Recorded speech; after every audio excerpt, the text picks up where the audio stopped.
In this tutorial, we will talk about Vibrate API.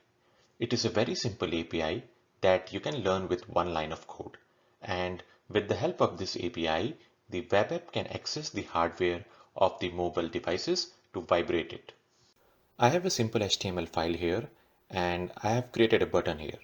And I want my device to vibrate if the user clicks on this button.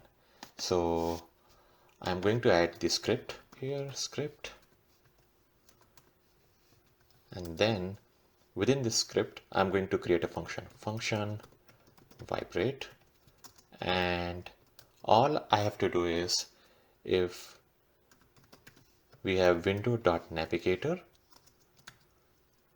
we have to do window.navigator.vibrate. And you have to give the duration of it. So if I want the device to vibrate for 2 seconds, I would give 2000 because this unit is in millisecond. You can omit window here, so you can just do if navigator, then navigator.vibrate. So that's one way of vibrating it.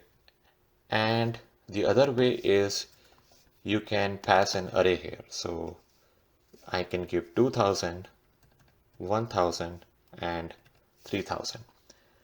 This means that the device will vibrate for the first 2 seconds, then it will not vibrate for 1 second, and then it will again vibrate for 3 seconds.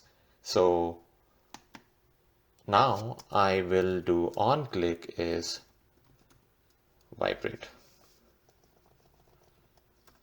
And that's it. We have learned the Vibrate API. If I open this HTML file on my phone and click on this button, then my device will vibrate. So please try it out.